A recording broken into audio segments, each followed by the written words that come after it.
किसान भाइयों, गेहूं की फसल में फास्फोरस की पूर्ति के लिए बहुत से किसान भाई डीएपी का यूज करते हैं, लेकिन डीएपी की सही मात्रा गेहूं में कितनी देनी चाहिए, आइए आज हम इस पर डिटेल से बात करते हैं। नमस्कार दोस्तों, आप देख रहे हैं एस फार्मिंग ग्रो। तो चलिए दोस्तों, हम डीएपी के बारे में बात करते हैं। पहले दोस्तों, डीएपी में जो है नाइट्रोजन की मात्रा 18% और फास्फोरस की मात्रा जो है 46% होती है, जबकि पोटास की मात्रा नहीं पाई जाती है।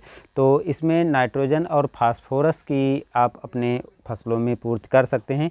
महत्वपूर्ण ये हो जाता है कि यदि हम डीएपी का यूज करते हैं तो फास्फोरस की मात्रा को ध्यान में रख करके डीएपी की मात्रा को देना रहता है। अब जो डीएपी की मात्रा हमको गेहूं की फसल में देना है तो फास्फोरस की मात्रा को ध्यान रखना होगा। अब फास्फोरस की मात्रा जो गेहूं में देने की आवश्यकता होती है, यदि हेक्टेयर की बात करें तो 1 हेक्टेयर में 80 किलोग्राम फास्फोरस की आवश्यकता गेहूं की फसल में वैज्ञानिक तरीके से डोज बताई गई है।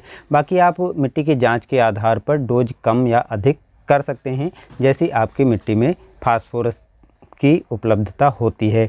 तो यदि हेक्टेयर में बात करें तो हेक्टेयर में 32 किलोग्राम 1 एकड़ में फास्फोरस की आवश्यकता होती है। अब 80 किलोग्राम जो 1 हेक्टेयर के लिए आवश्यकता होती है तो डीएपी को दे करके हम पूरा कर सकते हैं। लेकिन क्या 80 किलोग्राम मात्रा हम 1 हेक्टेयर में देंगे? तो नहीं दोस्तों, क्योंकि यहाँ पर फास्फोरस की बात हो रही है, जो कि फास्फोरस डीएपी में मात्र 46% है। तो 46% फास्फोरस को 80% पूर्ति करने के लिए आपको लगभग 174 किलोग्राम डीएपी की मात्रा देनी पड़ेगी, जिससे जो 80 किलोग्राम फास्फोरस है उसकी पूर्ति हो जाएगी। यदि आप 174 किलोग्राम 1 हेक्टेयर के लिए फास्फोरस देते हैं तो इसके साथ में लगभग 40-41 किलोग्राम नाइट्रोजन की भी पूर्ति हो जाती है। अब गेहूं में नाइट्रोजन की 1 हेक्टेयर में मात्रा जो है बुआई के समय 85 किलोग्राम यूरिया दे करके पूर्ति कर सकते हैं।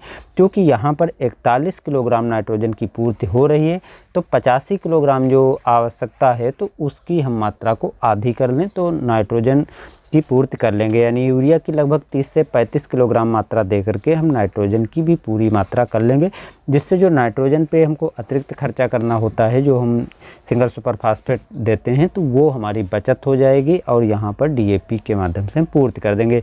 लेकिन ध्यान रखना है कि यदि आपके क्षेत्र में पोटास की कमी होती है तो पोटास आपको अलग से देनी पड़ेगी। वैसे भी गेहूँ में जो पोटास की संतुलित मात्रा है वो 40 किलोग्राम पोटास की मात्रा की आवश्यकता होती है, जिसको आप म्यूरेट ऑफ पोटास दे करके पूर्ति कर सकते हैं। यदि आप म्यूरेट ऑफ पोटास के माध्यम से पोटास की मात्रा गेहूं में पूर्ति करते हैं तो 100 किलोग्राम आपको 1 हेक्टेयर में मात्रा देनी पड़ेगी। इसी को यदि आप दोस्तों हेक्टेयर में ना बुआई करके एकड़ में खेती करते हैं तो एकड़ में यदि आपको देना है तो डीएपी की 32 किलोग्राम मात्रा देना है।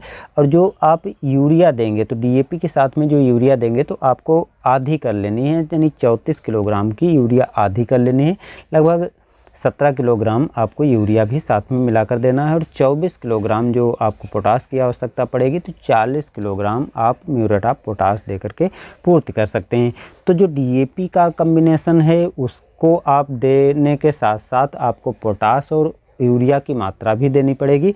इसके अतिरिक्त बहुत से किसान भाई एनपीके के माध्यम से या सिंगल सुपर फास्फेट के माध्यम से उर्वरकों की पूर्ति करते हैं। तो यदि आप सिंगल सुपर फास्फेट देते हैं या एनपीके देते हैं तो आप कौन सी एनपीके देते हैं हमें बताइए और हम वीडियो बना करके आपको उसकी भी जानकारी देंगे। बाकी जल्द ही वीडियो एनपीके 12-32-16 पे हम जल्दी लेकर आने वाले हैं कि गेहूं की फसल में आपको संतुलित मात्रा कितनी देने की आवश्यकता पड़ेगी। तो ये तो कुछ जानकारी रही डीएपी आप अपने खेत में कितनी दे सकते हैं, खासतौर से गेहूं बुआई के समय। और बाकी जानकारी दोस्तों ये चाहते हैं तो कमेंट में बताइए, हम उस पर भी अपडेट वीडियो बनाते रहेंगे। मिलते हैं नए वीडियो के साथ। धन्यवाद।